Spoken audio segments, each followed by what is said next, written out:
Hey everyone, and welcome to Screams After Midnight. I am Pierre, and joining me, as always, is Tim.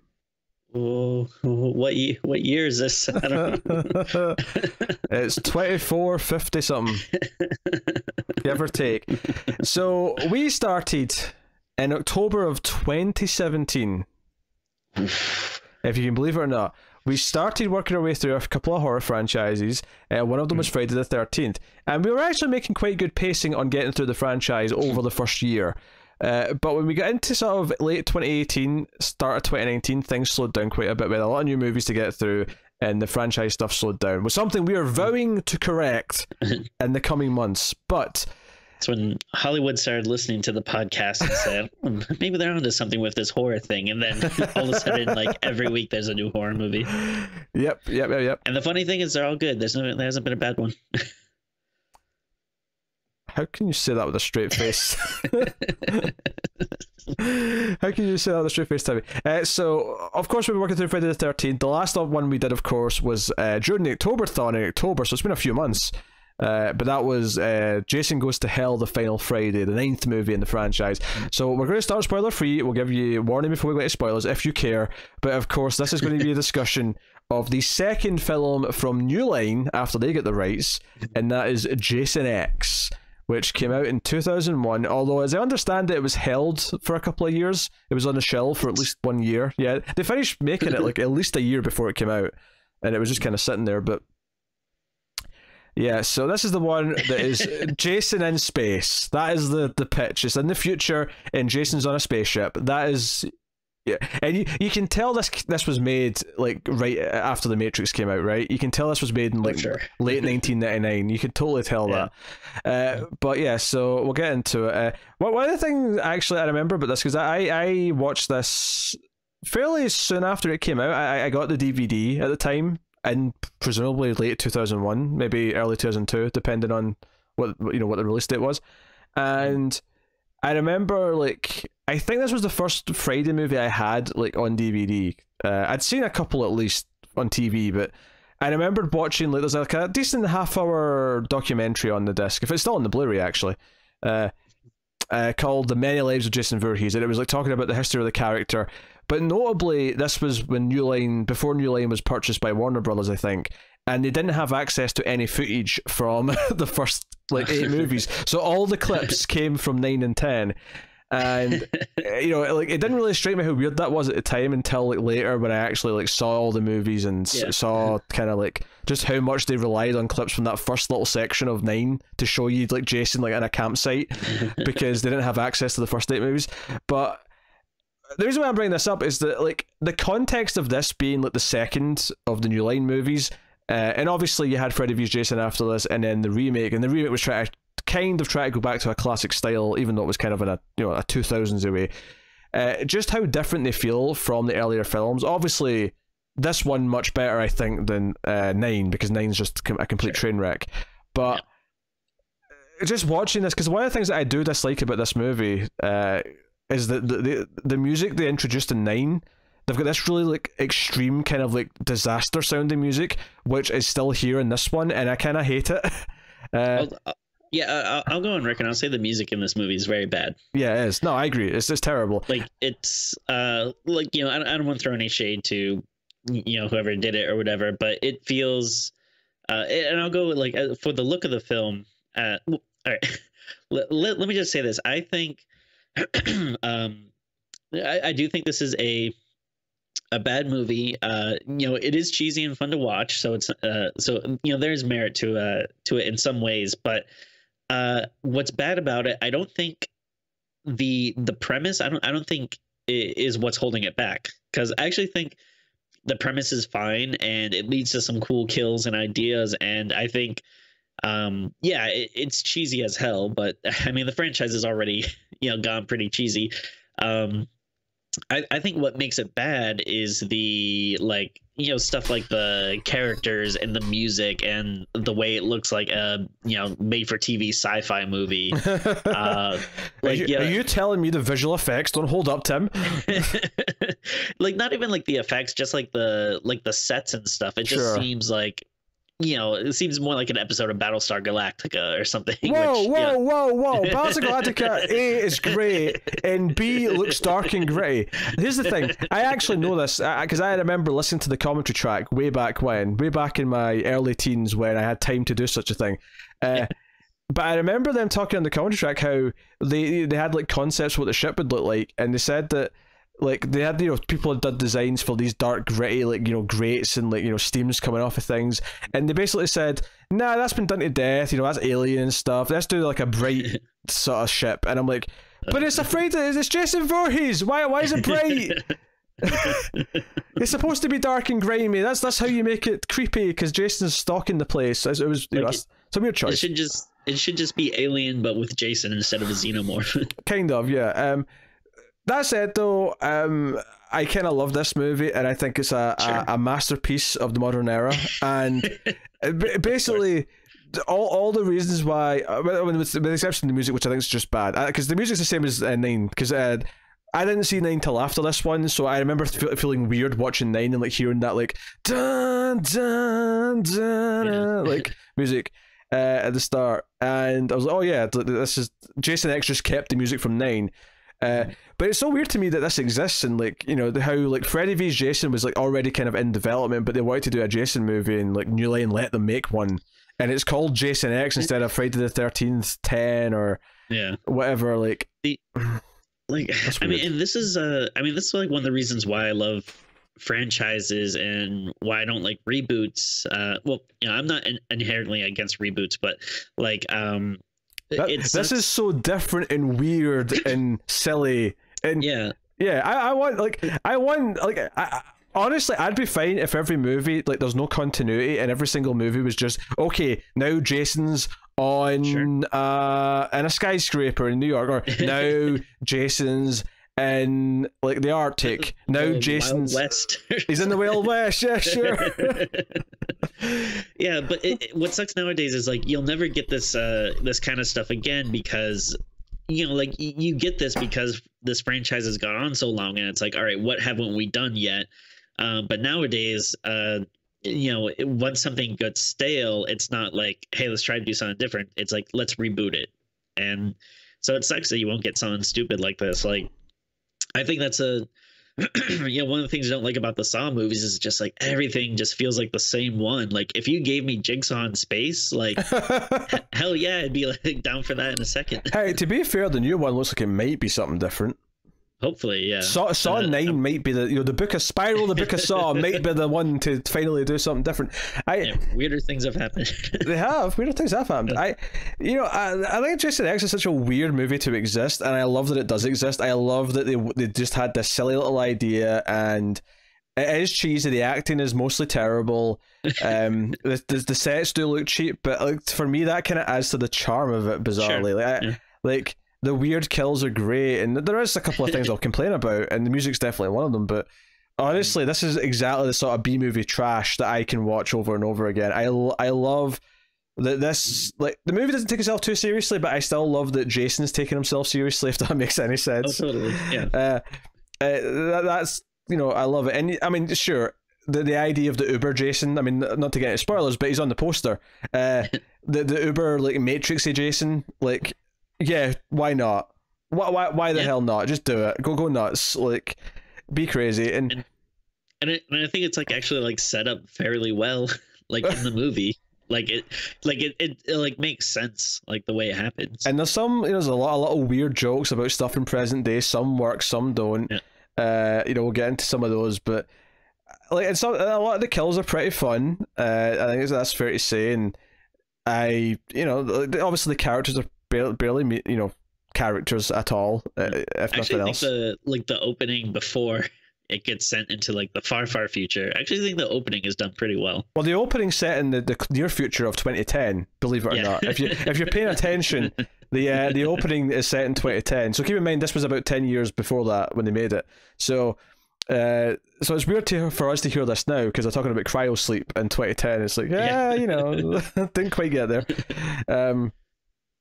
And what's weird about that as well is that it's kind of like a safety net to say that this is set after Freddy vs Jason as well. Because there's no reason why they had to set it in the future, that opening bit. They could have just said that's present day. Like, you know, I mean, is anyone really going to complain that in your weird Jason Goes to the Future movie that there's cryosleep being invented in present day? No one's going to give a shit.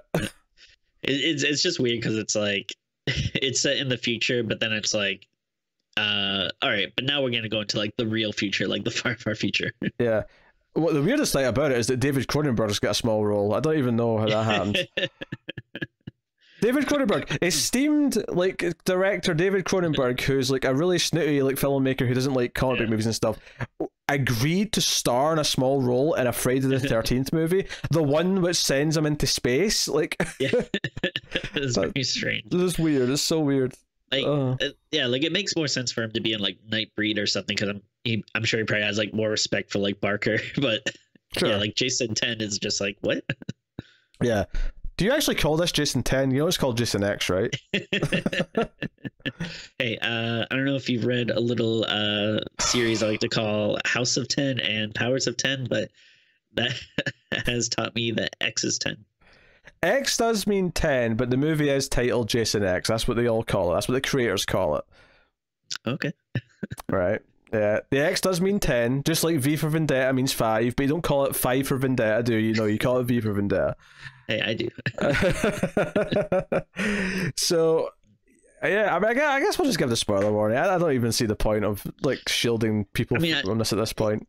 Sure. I mean, I think if if people are gonna watch this, you know what you're going into. Like, I don't think anyone expects it to be like high art. Like, it's it's super cheesy, but it is a hoot to watch. Like, this is a fun movie, especially if you're watching with friends and stuff. It's a fun one. Yeah, I mean, I don't know where I rank it necessarily. I'd have to really give it some thought. I mean, it's definitely better than 9. It's definitely better than 5. Yeah. I'd probably say I have more fun than this than I do with 1 for sure. Honestly, yeah. I mean, if is 1 a better made movie? Sure, but if I'm.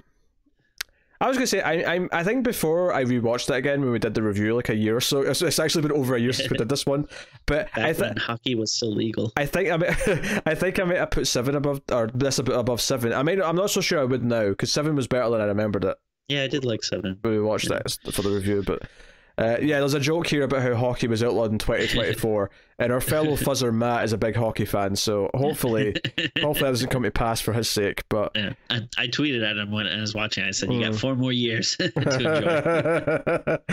Yeah, there's a bunch of little jokes actually. At one point, there was a random reference to the Microsoft conflict, and it was actually like a bloody war because the guy says they were beating each other to death with their limbs. I had a question with at one point they make a reference to a box of DVDs. Yes. Was I don't know, like was that a reference to like I was trying to think, like wasn't the first Fast and the Furious movie about like DVDs? It was, yes. I didn't know if that was like a reference. Well, it was about DVD. That movie was about stealing DVD players off a truck, right? That's what the first Fast and Furious movie was about. That was honestly, this was just a reference because basically he's talking to this guy about, I found some artifacts, because it turns out that because this is a group of college students on this ship, right? And they're doing science expeditions, they're doing history and I guess like archaeology, where they go to Earth, which is uninhabitable now. They're on Earth 2, not to be confused with Earth 2 of DC Comics, and. Like they run into the crime syndicate, and they fight. That's Earth 3, not Earth 2. Come on, Tim. Oh, sorry. Earth 2 is the one with the JSA. Well, what about Grant Morrison's JLA Earth 2? Oh, I've not read that, but like I'm going with traditional. Okay. Earth 2 is the one with the JSA and like Huntress is Batman and Catwoman's daughter. Earth 3 is the crime syndicate. That's your. I never understood that, if that was something they changed, because I'm pretty sure Grant Morrison did the Crime Syndicate on his Earth 2 book, but who knows? That's DC continuity for you. Yeah, it's about to change again, so can't wait. Don't get too comfortable with the current continuity, I'll say that much. So they bring up, they find Jason, who at the start of the movie, what's her name? Lexa Doig's the actress, or Doig, I don't know what his name. But Rowan's her name.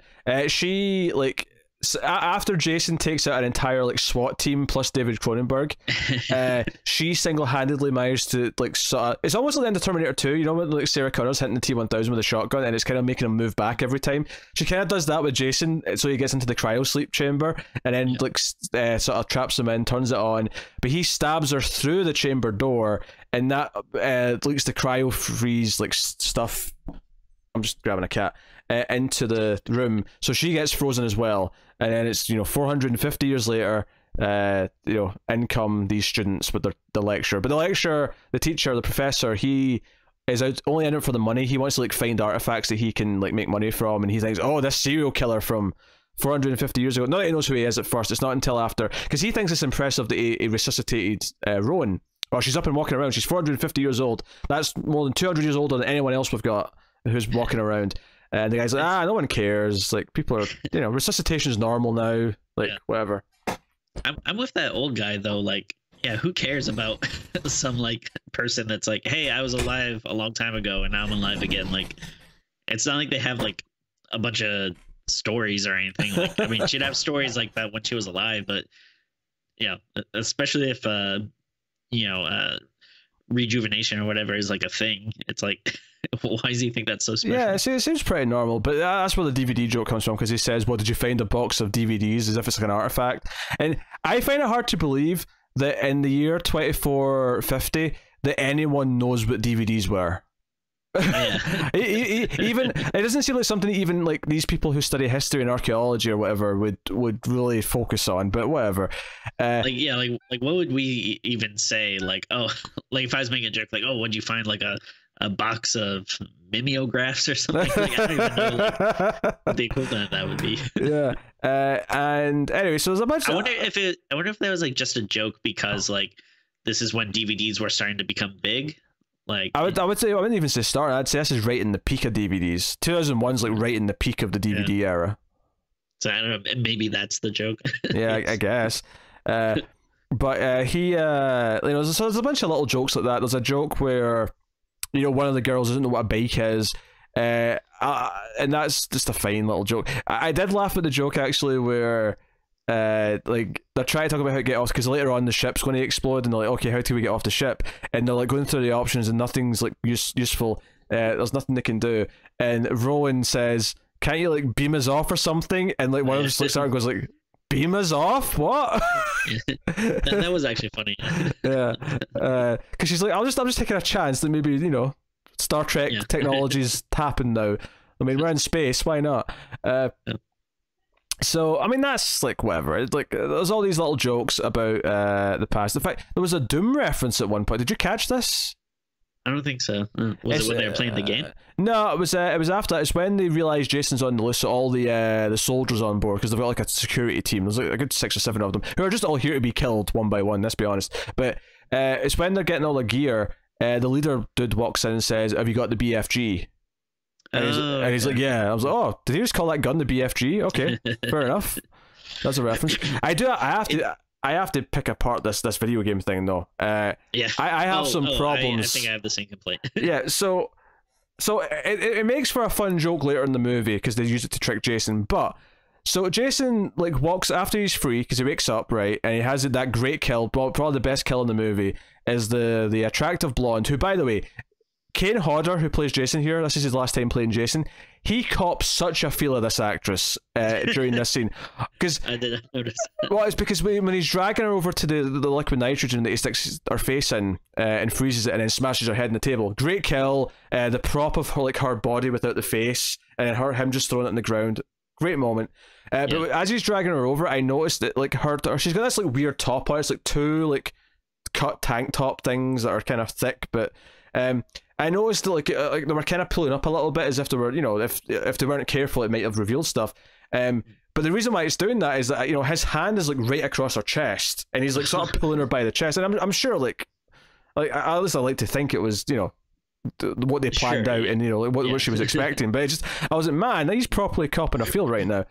I would also say, yes, that I was actually surprised at how like horny the movie was. Like I always forget, like this is like everyone on this ship seems to be like sex crazed. Oh Like, yeah, I mean, is that really that different? No, from a Friday the 13th cast. fair. Isn't that different? But anyway, the video game thing. We'll get back to all the other characters, but the video game thing. So Jason walks into like a video game being played, and it's basically what it looks like at first is that these two guys, there's a sort of the long-haired kind of like douchey nerdy dude, and presumably one of the security team, the guy with the goatee, and they're both in like armor and they're shooting really bad CG monsters, but it's okay that they're CG because they're not real. It's a video game, right? It's like holograms going around, and they're like, blasting. They're like, oh hey, next kill wins, and they're playing this game. Okay, fine, future technology, whatever. And Jason walks in, and he slashes one of the demons right in the game, and they're like, this is weird. Why is this guy here? And they try to pause him, thinking he's part of the game, which I thought was weird because the kid with the long hair was there when they picked Jason up. He knows who this is, so I'm not exactly sure why he thinks he's part of the video game. Yeah. Secondly, so Jason comes over and he slices the kid right down like the shoulder, so his body kind of splits, right? But this reveals that they're also holograms. They're not really the people, and the room sort of changes, and we find out that the two of them are sitting on the floor with VR headsets on. So I have questions here. Why if they're just sitting down wearing VR headsets, why is the whole room in like a virtual reality, like augmented reality, I suppose is the right term? Why is the room in augmented reality if they're sitting down with headsets on? And why is Jason seeing all this if he's not wearing the headsets? Like how? And if it's all if the room changes, why are they wearing the headsets? I'm confused by this, Tim. None of this makes any sense. I think maybe like a charitable explanation would be like they're kind of wearing these weird glowing things that kind of seem like that they're attached to their heads. So I think maybe you could say something like, okay, like this is something they put on that projects these images onto the room, and then they projected their avatars into the room, which I think that would be fine. But they can't see the room, so why does it matter? That's true. Yeah, no, that's true. It doesn't really matter. But yeah, I mean, like whatever's happening though, it doesn't make any sense that Jason, who doesn't have this thing on, just appears in the game as normal, and like you said, can also see them. Yeah, that's the other problem. Is why do they why is he appearing in the game to them if they're looking in the VR headsets? Like, why is he in there for them? Because I had forgotten it cut to them sitting with VR headsets on. Because at first I just thought, oh, it's augmented reality. They're running around and they're shooting like, just holograms that the computer's putting up for them, right? Yeah. And then Jason walks in fine. But then it turns out that they're wearing headsets and they're sitting down. Like, so what? Like, no, these two things don't mesh together. These are two different types of thing. Yeah. No, it's very strange. And like, there's no way like Jason should be able to kill like their avatars or whatever. Like, it's what it needs to be is like it needs to basically be just like a danger room thing. Like, it just needs to be a big empty room that they shout stuff at the computer that it makes it whatever. The only thing that this would take away by doing that is that we couldn't have the moment where Jason like kills one of the holograms and then it's like, oh hey, that's not really us. But it just makes no sense. None of it does. Because everything else about it makes you feel like they shouldn't have headsets on, and then later on when Jason's tricked, it's just like a augmented reality. The whole room changes. I don't know. I can't believe they didn't think that through. That doesn't make any sense whatsoever. I mean, it's not the worst mistake in the movie. There's a pretty big physics problem later on in the movie, which we'll get to. I also think I know what you're talking about. So the other characters I mean, the lead character Rowan's just kind of a blank slate. She's meant to be the expert who wanted to freeze Jason because they tried executing him multiple times. Although I noticed in our list of things that they tried, they tried hanging, firing squad, poison, electric chair, and all I could think was, well, just like cut off all of his limbs and put them all in different boxes, so that at least if he may still technically be alive, but at least he can't really do anything if he's all split into pieces, right? Yeah. Just a thought. Yeah. So you're advocating for the what we call the Castle. I was going to say the Castlevania 2 method. Oh, no. I was thinking of the judge from the hit television show Buffy the Vampire Slayer. If you remember Buffy's 17th birthday, the judge was the blue demon that was split into all the different boxes, and Drusilla and Spike were trying to put them together. That's true. Also similar to last year's Hellboy movie with the the Blood Queen. They split her up. Tim, we don't talk about trash on this show. How dare you? Oh yeah, let's talk about Jason X. Hey, Jason X knows what it is better than that Hellboy movie did.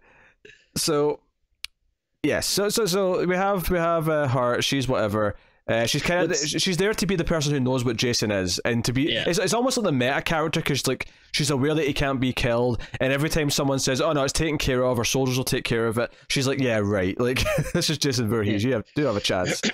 What's kind of weird is like I don't really understand why it has to be like this professor and students and also like these army guys. Like it seems like such like a weird thing. Like you could just have like a spaceship of like, you know, salvage people or whatever. I don't mind the students, because that kind of means that it's all people of the same age that would go to the summer camp, right? It's all the sort of late high school, early 20s sort of people. That makes sense to me. Having the security force there, I think the explanation in the movie is just kind of like that all ships have a security force, because that's just the standard protocol, but it does kind of feel weird that they wanted to have this almost Aliens-esque like thing where there's like a group of Marines there to fight Jason. And that's, you know, weird, but whatever. But what is this? Like, is this a field trip, or is this like just what schools are? Like schools are on spaceships now? This is a science exploration field trip that they do if you do this type of course, yes. Okay. Which is what, Earth history, I guess, or something like that, or Earth archaeology. I don't know what you call this. But like, so we have that. We have kind of there's a fairly likable, you know, the girl who's kind of like flirty. She kind of like makes fun of them there, but she also flirts with them. She also has a weird thing with the professor where she shows up with a bottle of wine and like some tweezers and says, we need to talk about my grade. And so there's one scene where, so she showed up with these tweezers, right? And you're like, okay, whatever. He's into weird kinky stuff. But when we actually see the kinky stuff happening, she is completely changed into a dominatrix outfit, which, you know, this is a lot of effort for this grade. Like, you know, this midterm that she's wanting. But she's just tweezing his nipple. That's all she's doing. Yeah. Well, I mean, also he's also wearing like a dress, or maybe like lingerie or something. It was like a nightie, I'd say it was. Yeah, and then and he, what is she saying? She's just calling him like a bad boy or something, or she says something to the effect of, "Does Daddy like that?" or something. Oh like that. Yeah. And then eventually he just yells out, "You passed!" And that's, I guess, the climax. It's very funny because it kind of reminds you of the scene from like part 8. Where like the girl's trying to like seduce a professor, but then it kind of goes in a direction that you're not, you know, really expecting. But I wonder though if this I wonder if this is supposed to be like, are we supposed to be shocked by this? Or also I'm kind of curious if like the joke here is that like, oh, this is what sex is in the future. Like it's like this, what might be a little weird to us is like tame now in the future. I don't know. I don't think so, because I feel like there's another young couple that are away to have sex. We don't really see much of it, so we don't really know what they were doing beyond. Maybe they just start like straight up making out when they're like examining Jason or whatever. Yeah. They're like, all right, you guys can go. Yeah, like, really? The other woman's like, oh, just go, because you're not focusing on anything anyway. And they're like, oh, thanks, and they race off to have sex. I do like though that when they're having sex, the moment the moment that the moment that Jason wakes up,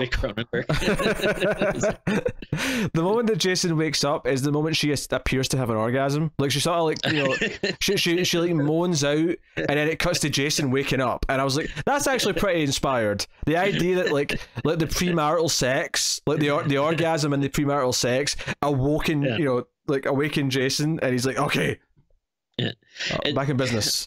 I wonder when this whole thing like started, like the idea. Yeah, like I wonder if it's like an effect from like Scream, you know, kind of establishing these rules of like, oh yeah, if you have premarital sex, you die, because it's not like, Because like obviously, like we know Jason's going after these horny teens, but it was never like his thing to be like, I hate premarital sex. That's just a general slasher movie thing. But to be fair, they did make some jokes about this in the ninth one, and that was pre-Scream. So while Scream made it more common to talk about these rules, I don't think they were completely. There was an idea of them beforehand. Okay. Because do you remember at the start of the movie of 9 where he's in the car saying, that's when when she's undercover, or no, it was after that. It's like the main dude, the dad or the husband or whatever. He's talking about doing some drugs and having some premarital sex. Like it was a joke in 9, which was before Scream. So so that idea did exist before Scream. So I mean, Scream definitely made it more well known and definitely had people sort of defining it a bit better. But I'm not as big a fan of 9 as you, so piss off. Piss off, you goat loving cretin. Anyway, so we got them. We have the android lady and the nerdy guy who sort of makes her, and he insists that he's not being perverted about it, but she wants nipples because she wants to be a real girl, and so we have a scene where like the nipples fall off her because of course we do. More on her later because she has a big scene later. She has a really big scene later. So we I think it's kind of funny that like everyone's like, yeah, you're kind of into it, and he's like, I'm not. Then by the end though, he's kind of like, yeah, you kind of are. Like, yeah, and the other characters are basically just there's the head of the security dudes, and then there's like a pilot in a cowboy hat, and then there's the sort of techie dude who sits. He's got a mustache who sits at his desk a lot. Like, there's just a lot of people around for David. I keep saying David. For Jason to kill. And that's kind of the setup. But so I do like the ironic cut when Rowan finds that Jason's on board, and she's like, "What? Jason's on board? Are you crazy?" And he's like, "No, look, he's very dead. I assure you." He's like, "Oh, really? You sure about that?" He's like, "I assure you, he's very dead." And she's like, "Show me." And it just cuts to them like all morbidly looking at the dead body and like zipping it up in a body bag. And he's like, "Yep, that's where things are." There's a lot of puns in this one. There's like people who are dying or like just saw someone die are for some reason in this movie very quick to crack like a punny joke. Like when one of the soldiers gets like corkscrewed on this giant screw, and someone asks over the comms, "Oh, what happened to like Robertson?" And she's like, "He's screwed." or there's moments like that. There's moments like that. Yeah. Or even when the head of security, when we think he dies, he doesn't actually die because he pops back up later injured, and then they put him in the fancy nanotech med bay, and he's fine. But he gets stabbed through the door with this big spike, and he's like, "It's going to take more than one spike to stop me." And then like the machete comes through, and he's like, "Yep, that'll do it." And then he croaks, or seemingly croaks. It's always good to make one more joke before you die. I mean, I'm not complaining. Like, I actually think this is part of the charm of this movie, but I'm just pointing it out because, like, totally. It's fun. So yeah, there's some fun deaths in here. There's a big hook. At one point, one of the soldiers thinks to capture him on like this big hook, but Jason just kind of pulls himself off of it and kills him. And eventually, it's the group of teens or college students on their own with Rowan and the professor, and they're trying to figure out what to do. And basically it's like, okay, what do we do? Do we wait in here? The professor's a real sleazeball. He claims that he didn't, because we know that he tried to pay off the security dude. He's like, "Yeah, don't kill him because I need him. I'll make money off of him. I'll pay you a lot of money." And the security dude is a nice guy or a good guy who's like, no, like, we're going to kill him. Like, he's too dangerous. But from here, like, Jason kind of gets into various places. They're able to stay kind of safe by staying behind certain doors because they just can't get through them. But they have to try and like do certain things to like get to the shuttle so they can escape or call for help or things like that. And there's a lot of sneaking about the ship. And then they're on a timer because the ship's going to like detonate or whatever, or like implode. And there's like another ship coming for help, but it's going to be in 30 minutes, so they have to like detonate some charges so that the half of the ship that's like going to destroy them won't be connected anymore. There's all these like sort of survival things that are happening whilst Jason's also around. And one of the things that happens when this is all going on is that eventually when they're kind of cornered and Jason's about to get them all, whoever's left, because the one girl who witnessed her boyfriend be killed kind of like steals the shuttle and kills herself by accident by like, you know, flying away without disconnecting the fuel lines. They're all trapped. Jason's coming for them, and they're screwed. But then the nerdy kid shows up with the robot, the android lady, KM, and she is dressed head to toe in latex. Yeah. And I wonder if that was like the dominatrix outfit. I don't think it was the same, no. But you can tell this was right after the Matrix. This was so inspired by the Matrix. And you know, this is probably the only time in the movie where I kind of liked what the music did, because the music kind of did this weird little tune when she popped out, and it was really cheesy. Don't get me wrong, but it kind of fit the ridiculousness of what was happening. Mm-hmm. And she's like, you know, what did she say? She says something really bad, like, "Oh, you want to play big boy" or something like that. It wasn't that line, but it was something to that effect. And Jason like skewers her with the machete, and we think that, okay, that was a non-starter, but when he comes up to get his machete back, she grabs him and says, "Gotcha!" And then we get a scene where she just like fires a machine gun at him, and then takes out her two pistols. Again, very Matrixy. Fires the pistols, and for some reason, at one point, like shoots one of them behind her back. She sort of, you know, does this, and I'm like, why are you doing fancy maneuvers? And then she's doing like flips and stuff she doesn't need to do. This is so unnecessary. But she blows off like his like head, his leg, and one of his arms, and like for all intents and purposes, they beat Jason. He's dead. And I just want to point out that the reason why she was able to do all this was because she got an upload. Yeah, that line, like whoever wrote that line doesn't know anything about computers, because it felt so basically before this, like the nerdy kid, when they're on their own, like they're getting supplies or something, he's like, "Oh, what are our chances of survival?" And she's like, "I estimate 12%." Like 12%? Can't we get better odds than that? And he basically goes, "Oh, you know what? I'm going to die. I'm going to do this." And he kisses her. And after the kiss, she's like, "I estimate that we've went up to 50%. And he's like, "Oh, let's see if we can get to 100. So they basically start a sex scene. It cuts away, but it's implying they're about to have sex. And apparently this gives them the idea to upgrade her with combat skills and, you know, weapons. And yeah, so basically after they reveal what's happened, and they're all kind of looking at him going, "What's happening?" And he's like, "I gave her an upload." Now, the problem with this is that, what do you mean you give her an upload? Surely it'd be a download. Right, exactly. Right? An upload is when you're sending something to the internet, not, and obviously we're not dealing with the internet here, but like, if anything, I mean, the correct line would honestly be an update. I gave her an update, or I patched her, perhaps would be another acceptable sentence. But I mean, we're saying download makes more sense. I still think download would be wrong. Well, just saying I gave her a download sounds weird. Yes. But like you would have to say something like, "I downloaded something to her," or whatever. But yeah, that may work. But I feel like "I gave her an update" is what the line's supposed to be. Yeah. But for whatever reason, maybe it was in the script, maybe the actor said it wrong and no one noticed. I don't know. But I mean, again, though, like you said, like this is like another thing that kind of adds to its charm. Like it's just so dumb and like, all right, whatever. It's funny. Yeah, he's got a smug smile on his face. He's like, "Oh, I gave her an upload." Like he's so happy with himself, so happy with himself. So they beat Jason, and they still have to like blow up half the ship, and everything's going fine.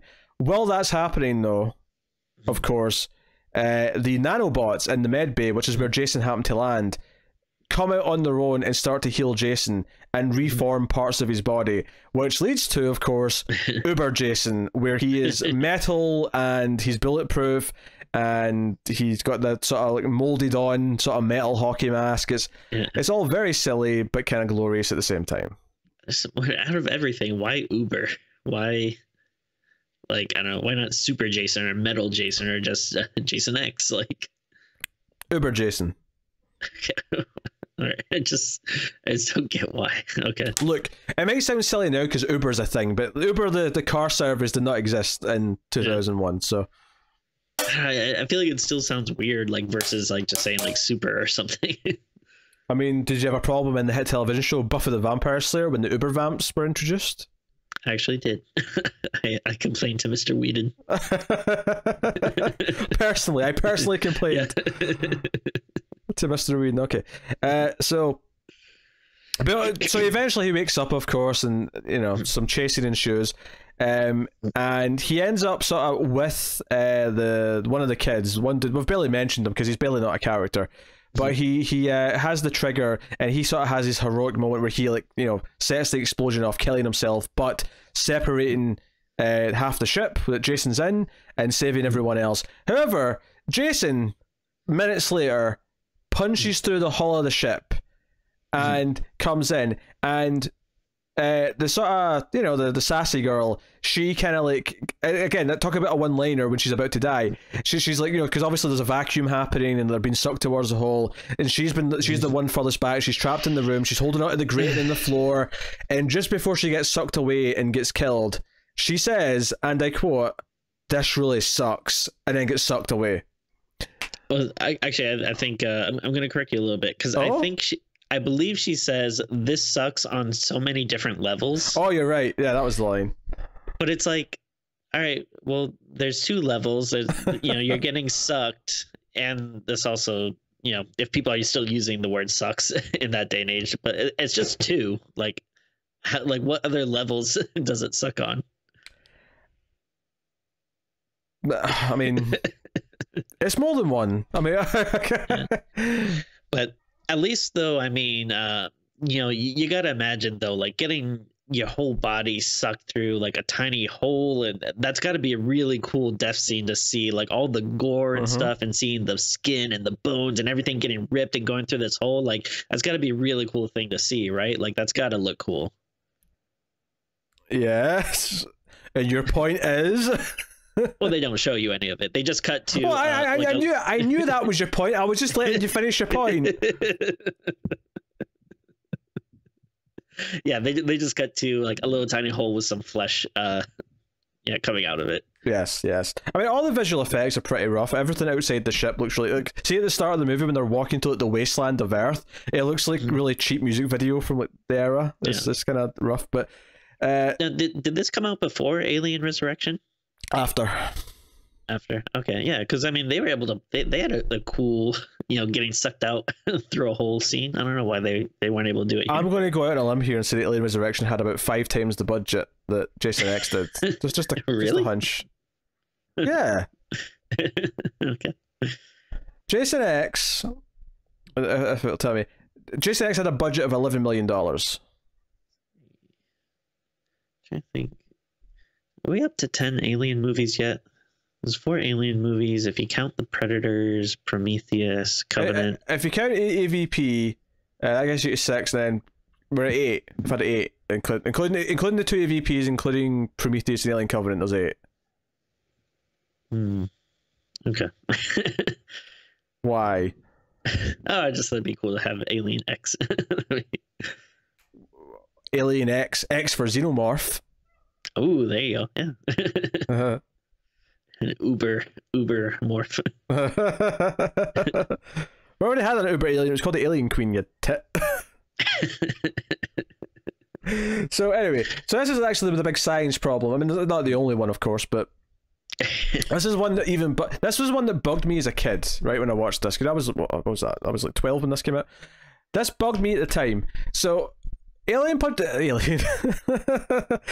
Jason punches a hole in the hull, right, and it's sucking everything out. They shut a door, fine. Later, Jason apparently gets in and punches his way through this door. He just keeps walking through the ship until he gets to them, and I'm like, why is there not still a vacuum just, like, gradually making its way? Like, every time he gets through another door, shouldn't the vacuum now be happening in every single room that he's created a hole in? Like, that's true. And I remember on the commentary, like, they know this is wrong, and they just kind of said, well, you know, maybe it evens out as the, you know, throughout the shit. I'm like, it doesn't even out. It's space. It's got that. Oh. What's funny is, like, I like that they try to guess at, like, science instead of just coming up with, like, you can create some bullshit, like, spaceship thing where it's like, oh no, the spaceship, like, recalibrates or, like, shuts this section down. Yeah. Fixes this, but instead they have to be like, well, I don't know, maybe science is different. Yeah, you know, like, just say, like, there's nanobots that will repair holes in the hull after 10 minutes, because obviously that's something they would, you know, to see is worthwhile because it's dangerous. But yeah, so this is where basically just to stall them while they prep. the rescue ship is like connected to them, and they're trying to open the door and it's stuck for whatever reason. So they like give him the hologram sort of room, and they give us like the two campers or the camp counselors who are getting naked and doing drugs, and we get this sort of callback to Seven with the sleeping bag kill where he's just hitting the sleeping bag off of each other. It looks like so like lazily here though. He's just like the way he's going at it. Yeah, he's having a fun time. But, you know, obviously he comes for them. And like we said, the head of security, before Uber Jason happened, he got healed. So he's up back up. So we end up getting him in like, his red spacesuit, like attacking Jason. And Jason actually is like flying towards them in space, like just as they think they've gotten out. And the security guy in his red spacesuit intervenes and like tackles Jason in space, and then they go into orbit. They start coming down, descending through the atmosphere, and the end of the movie is that they land on Earth 2, and they land in a lake, and like these two campers are like this couple who are camping out by the lake are like, oh, I landed in the lake over there, let's go see what it is. Yeah. So the joke at the end of the movie is that Jason has landed on Earth 2 and is probably going to continue being Jason on Earth 2. I do think it is like legitimately funny when he is flying towards them, but like he's coming right at us. Yeah, how Jason is mobilizing in space, I don't know. It's not like he has thrusters on, like he's just somehow the power of Voorhees is propelling him through space. Propelling him. It's great. So you know, I mean I like the ending. It's kind of funny. I always wish we got a sequel to this, because I wanted to see what mask, because his metal mask from the Uber upgrade like comes off, because we see it lying in the lake at the end, and I always wondered like, well, no one's going to have a hockey mask lying around in this Earth 2 because hockey doesn't exist anymore. So I always like, oh, what convoluted reason do we get that he somehow finds a hockey mask again? Like, you know, is he next to a museum that has a hockey mask in it? Antique store or something. Yeah. That's really funny to me, but I like that. I do kind of, even though it's kind of almost copying the moment from the start of 9 with the FBI agent lady who's undercover, I do kind of like that he almost kills the fat guy at the table, only to be saved by the SWAT team.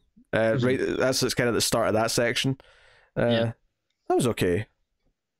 Yeah, no, it's there's like some, I think like what makes it watchable is like, it's like, you know, funny in a very cheesy way, but there are like some legitimately good kills and stuff, like the one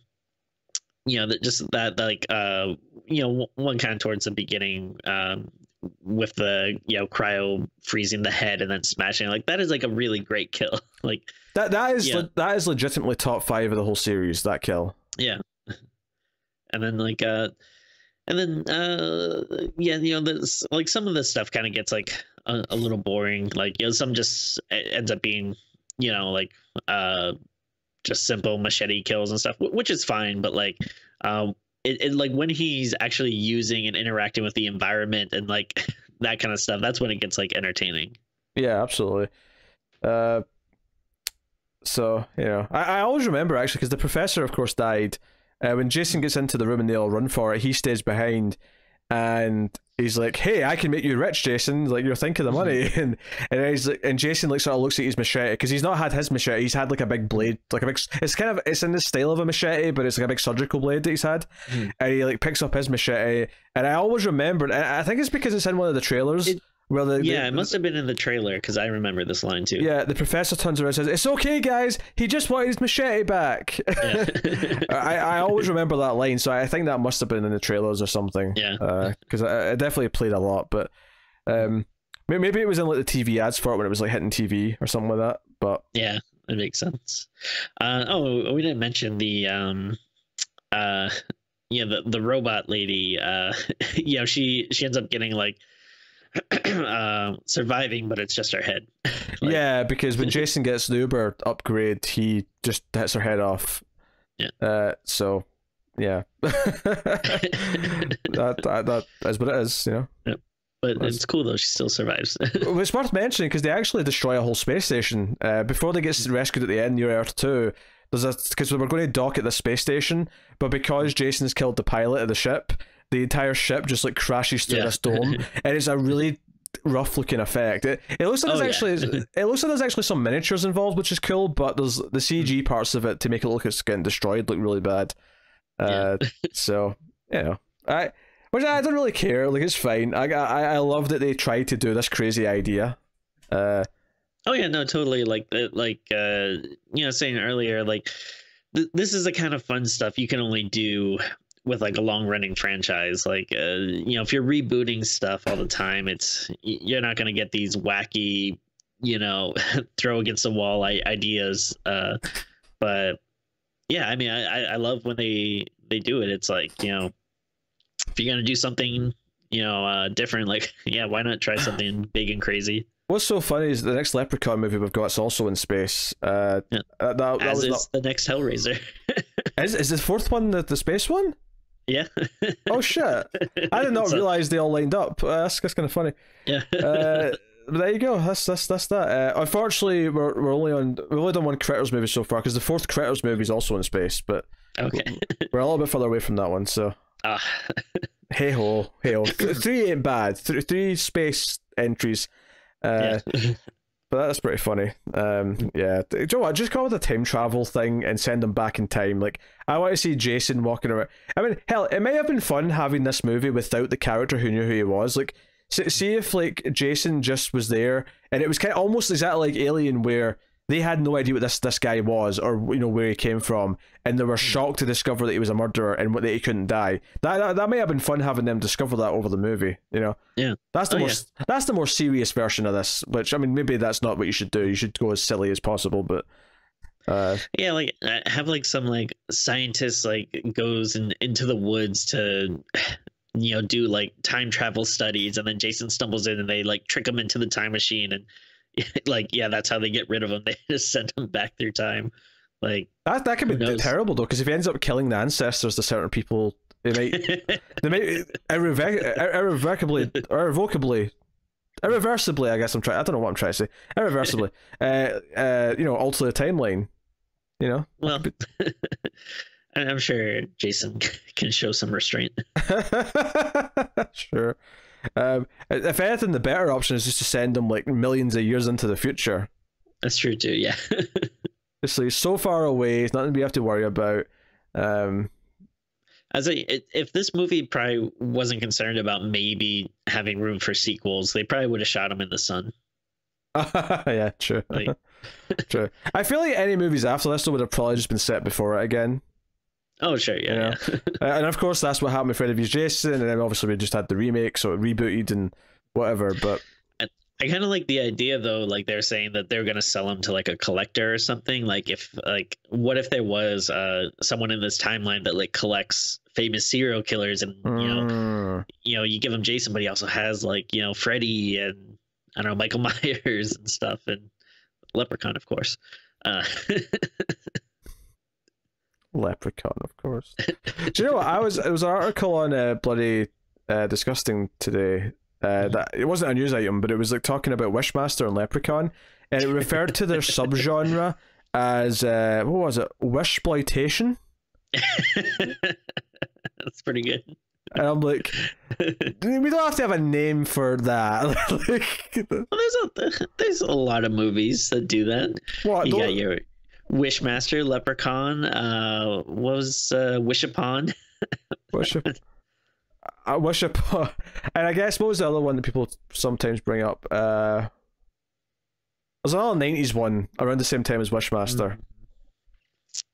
Don't know off the top of my head. I had at least one sequel. I can't remember it now, but I think I know what you're talking about. Shit, I can't think of it though. I keep wanting to say the Relic, but I know it's not the Relic. No, not a Relic. It's like a creature feature, but it's something, for some reason I want to say it starts with an R. Wish horror movies. This is a weird thing to search. Wishmaster, Wish-upon, not Wishcraft, although Wishcraft sounds like it's in the genre. God, that's going to bug me now. Maybe Brain Scan? Nah, not Brain Sky. It was another thing like Wishmaster where it was like this something. It was this something. Yeah. Oh well. Side note. Yeah. Brain Scan should probably be a Patreon episode if we haven't done it yet. Oh, we haven't. No. Okay. Yeah. That's yeah. I think that's Patreon level. Oh, is it? Exciting. Oh yeah.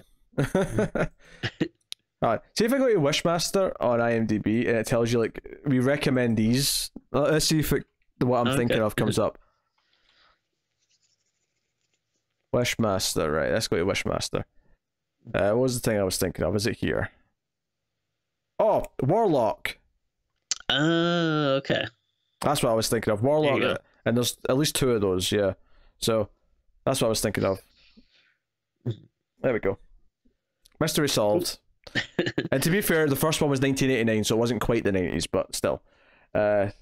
Close enough. Close. Yeah. Close. I've never seen them, but I knew there was another one that was... I feel like I always get them confused with Witchboard. Yes. I don't know why. Which I have seen. I actually own the first 2 of those on Blu-ray, believe it or not. Classy. Because I'm weird. The first line of your online dating profile. I own the first 2 Witchboards on Blu-ray. Oh dear. Anyway, yes, Jason X is very fun and is a delightful time, which as long as you want a goofy bad movie, it is the sort of perfectly well-paced, entertaining goofy bad movie that you want. Like this is fun bad for sure. Totally. So I guess we're rating the movie out of 10. Yeah. I don't know. It's always hard to rate these kind of things because, like, yeah, it can't go too high because it's not like, you know, legitimately good movie or whatever. But I don't know. Like, I do get a lot of enjoyment out of it. So, like, what does that, you know, look like? Maybe I'll say a 5.5. So I feel like, you know, because I can't go lower than a 5 because I do have a lot of fun with it, but I feel like 6 is still like good-ish. I don't know. That's where I'll land. I'm not mixing words here. Or mincing words here. I'm going to give it a straight 6. I think 6 out of 10 because Jason X is a blast, and you know, is maybe even in the upper half of the franchise because it is so batshit and silly. So. Yeah, I mean, yeah, you know, if you're doing usually if you're doing a rewatch, you probably want to rewatch them in order. But if you just had to pick like a few, yeah, this is going to be up there because of it is so different and you know, stands out. But hey, I also really like 8, which no one really likes. So I mean, oh yeah, we're both pretty positive on that. Like, yeah, I mean, honestly, yeah, 5 and 9 are the only ones that we really dislike out of the 10. Yeah, no, I would say those are like the ones that are like legitimately bad. Like that I like 5 maybe I'd watch. Like 9 I really never want to watch. I mean, I don't hate 5. 5 is much better than 9, but yeah, you know, it's not great. But hey, you know, 2 through 4 and 6 through 8 and then 10 are yeah, or my jam. Anyway. So that is Jason X. You can let us know what you think of Jason X. We are going to be back with more franchise stuff hopefully soon. The next one on the docket is probably Wes Craven's New Nightmare, which means that we can actually get to Freddy vs. Jason finally after that, which will signal very near the end of these 2 franchises finally after over 2 years of working through them. So that'll be fun, and then we can kind of double down on Hellraiser and Leprechaun and Critters. Scream. We got one more Scream. Oh, there's one more Scream. Yeah, okay. We should do Scream 4 soon, because Scream 4 was the end of that. We can just wrap that up. It's like, yeah, done. But yeah, so, and we did do the first Wreck at one point as well, so we should probably do 2, 3, and 4 of that. Oh, yes. But goddamn franchises. And then maybe after all that, we'll finally start the franchises that everyone's been asking for. Oh? Oh, yeah, everyone's been asking for Puppet Master, Tim. Everyone. Oh, really? I'm kind of joking, okay. but that'll be a fun one. What Plenty to do. So Yes, let us know what you think of Jason X in the comments. Like, subscribe, all that jazz. You can support everything we do by rating the podcast on Apple Podcasts. Give us 5 stars and a review. It helps more people find us, so it's really, really helpful if you do that. Of course, if you want to support us financially, you can do that at patreon.com/MailedFuzzTV. You can do that for as little as $1 per month, and you can get a bonus exclusive episode of Streams After Midnight every month for that $1. There's a back catalogue now of about 12, 13 episodes, and you get one every month. And that's only $1, so pretty easy to get on that floor. $5 tier, you get to vote on an episode every month, and you also get early access to some of the episodes. So worth having a look if you want to keep all the content coming. And I usually do this before the spoiler section, but we went to spoilers so early that I didn't do it this episode. So I will just also thank our patron producers for the month: David Short, Alison M. Fordyce, Cindy Palacios, and Tyler Hess. Thank you to you guys. That means they're patrons at the $20 tier and up. So yeah, thank you very much for joining us for this 10th Friday the 13th movie. We'll do that cat is completely covered the camera, Tim. Are you aware of this? Yes. Okay, just all right, nothing I can do. She runs the show. Yes, pick her up and just plonk her over there. It's all right. Let her know who's boss. Okay. Yes. That has been Screws After Midnight. We'll see you for another movie very soon, in the next week, or even less than that, perhaps, depending on when this episode goes up. But we'll definitely see you for New Nightmare in the relative near future, sometime in the next month or two. And yeah, so thank you very much once again for watching or listening. We always appreciate it. Keep watching movies, guys, and we will see you next time.